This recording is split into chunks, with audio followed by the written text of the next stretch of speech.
বাংলাদেশের বর্তমান পরিস্থিতি নিয়ে ডক্টর মোহাম্মদ ইউনূসের নেতৃত্বাধীন অন্তর্বর্তী সরকারকে দায়ী করে বিস্ফোরক মন্তব্য করেছেন শেখ হাসিনা। ডক্টর ইউনূসকে গণহত্যার মূল চক্রী আখ্যা দিয়ে তিনি দাবি করেছেন, বাংলাদেশের মন্দির গির্জায় হামলার ঘটনায় বর্তমান শাসকই দোষী।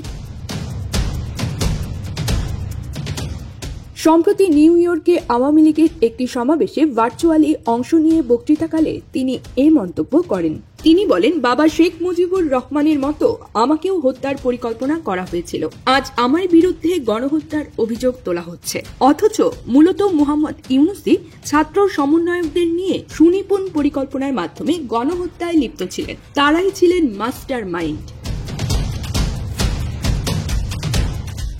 বিএনপি নেতা তারেক রহমান লন্ডন থেকে সহিংসতায় ইন্ধন দিচ্ছেন। তার কথায় তারেক বলেছেন, যদি মৃত্যু চলতেই থাকে তাহলে সরকার টিকে থাকতে পারবে না। তিনি প্রধানমন্ত্রী পদ থেকে ইস্তফা দিয়ে দেশ ত্যাগের কারণ ব্যাখ্যা করতে গিয়ে বলেন, যখন নির্বিচারে মানুষ হত্যা চলছিল তখন আমি দেশ ছেড়ে যাওয়ার সিদ্ধান্ত নেই। নিরাপত্তা কর্মীরা গুলি চালালে গণভবনে অনেক মানুষ মারা যেত। আমি সেটা চাইনি। আমি 25 থেকে 30 মিনিটের মধ্যে গণভবন ছেড়ে বেরিয়ে যাই। সশস্ত্র ভিড়কে গণভবনে লেলিয়ে দেওয়া হয়েছিল।